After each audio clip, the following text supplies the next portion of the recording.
Most people spend hundreds of hours using language apps on their daily commute, highlighting entire chapters in self-help books, or binge-watching online video tutorials without ever actually getting better at the skill they want to master.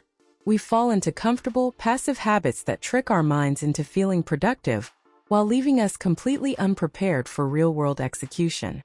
The shocking reality is that traditional studying methods are designed for convenience, not rapid skill acquisition.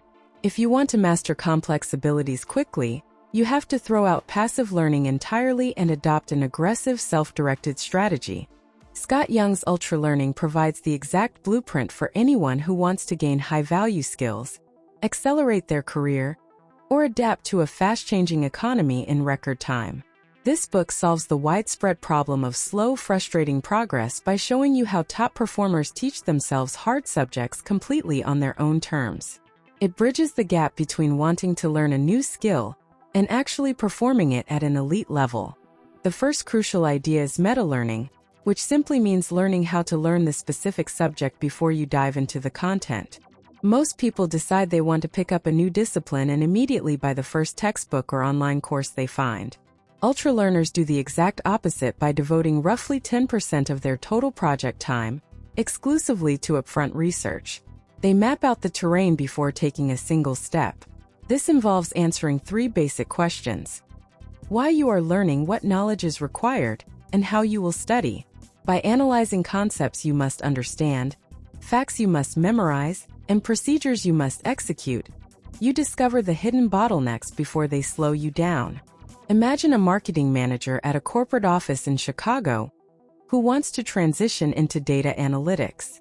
Instead of spending thousands of dollars on a generic online bootcamp, an ultralearner reaches out to working data analysts on LinkedIn or sets up quick informational chats over coffee.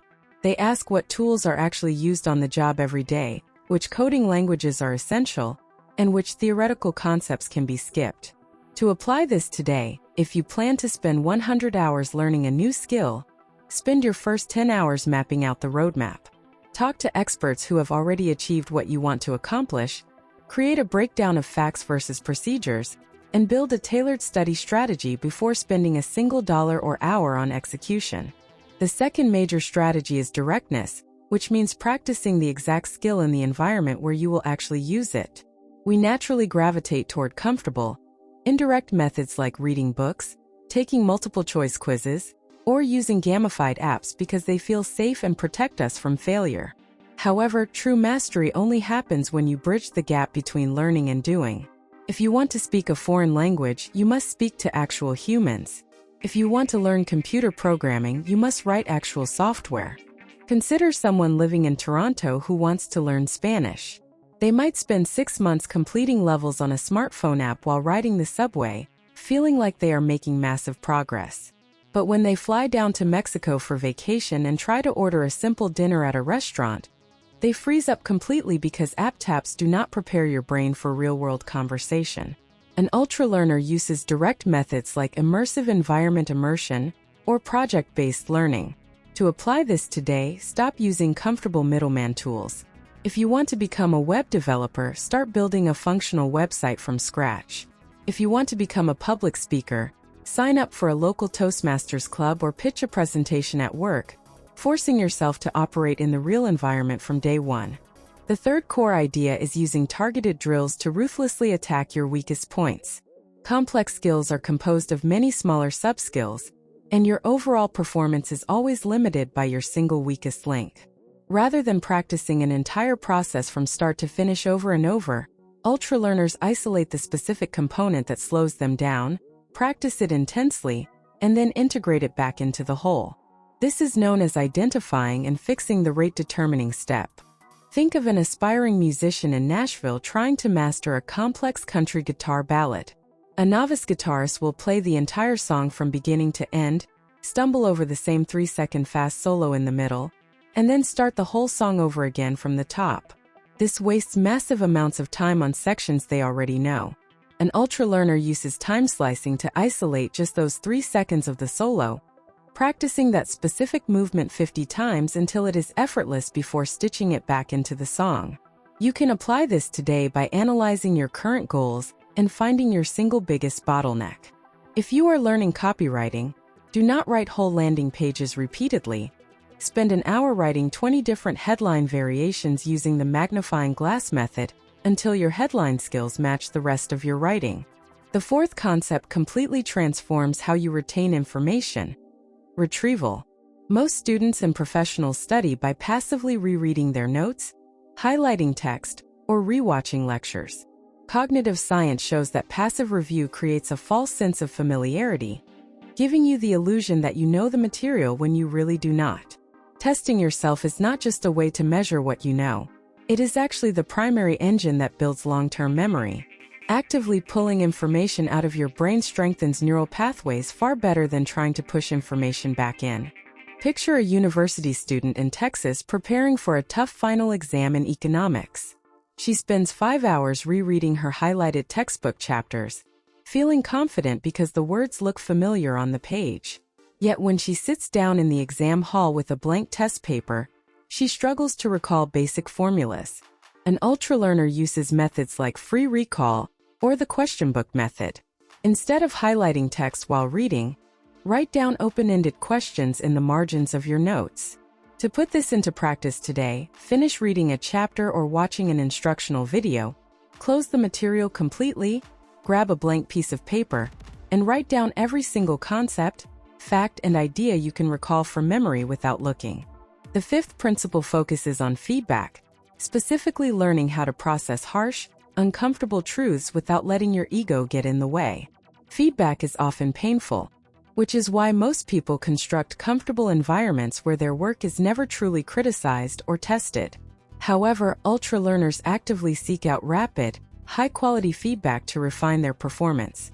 The key is understanding the 3 levels of feedback: outcome feedback, which tells you if you succeeded or failed; informational feedback, which points out what went wrong; and corrective feedback, which shows you exactly how to fix the error. Imagine a small business owner in Seattle launching a new sales page for their consulting services. They ask their friends and family members for feedback, receiving vague, polite praise like, "This looks great." This polite encouragement feels good, but it provides zero actionable data. An ultralearner puts the page live immediately to gather real-world data, running tests to see actual conversion rates, while hiring a seasoned mentor to mark up the copy with aggressive corrections. To apply this today, strip away the emotional protection. Put your work in front of people who will give you raw, corrective feedback, or expose your skills to real-world market forces where failure produces undeniable data you can use to adjust. The sixth core principle is developing deep intuition by wrestling with hard problems rather than relying on quick memorization or easy answer keys. True intuition is not a magical gift. It is simply the result of building a massive internal library of patterns through intense problem solving. When faced with a difficult challenge, most people give up after a couple of minutes and look up the solution online, which prevents their brain from building deep structural understanding. Consider a software developer working at a tech startup in Austin who runs into a complex bug in their code. If they immediately copy and paste the error into an artificial intelligence tool or search forum after 10 seconds of confusion, they miss the opportunity to understand why the code broke in the first place. An ultralearner uses a struggle timer. When they hit a difficult wall, they set a timer for 10 or 15 minutes and force themselves to explore every possible angle before seeking help. To apply this today, build your own struggle timer. When you encounter a challenging concept or problem, give yourself 10 dedicated minutes of uncomfortable mental effort to figure it out on your own. Try proving the concept or explaining it out loud in simple terms using concrete examples before relying on external shortcuts. The seventh key strategy is winning the war against forgetting by using spacing and overlearning. The human brain is naturally designed to discard unused information very quickly, a phenomenon known as the forgetting curve. If you cram all your learning into a massive weekend session, you will lose the vast majority of that knowledge within a matter of days. To make skills permanent, ultralearners space their practice over extended time horizons and continue practicing beyond the point of basic mastery. Think about an employee taking a high-stakes professional certification course.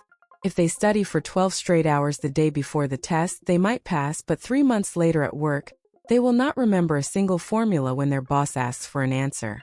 An ultralearner breaks that study time into small 45-minute daily sessions spaced out over several weeks, utilizing spaced repetition tools or simple flashcard schedules. They also engage in overlearning, practicing a key procedure well beyond the minimum requirements so that execution becomes completely automatic under stress. To apply this today, spread your practice sessions across reasonable intervals, and once you master a critical component of your job or hobby, spend an extra week refining it so it stays locked in your memory permanently. When you pull all of these strategies together, the single most important message of the book becomes crystal clear. Rapid skill mastery is not a rare genetic gift reserved for geniuses. It is an intentional, aggressive process that anyone can master by taking full control of how they learn. By replacing comfortable passive study habits with direct action, intense focus, constant testing, and ruthless feedback, you can gain high-value skills in months rather than years. If this book sounds like something you want to read fully, I've left a link in the description below. Which of these ultralearning principles will you apply to your next skill? Let me know in the comments below.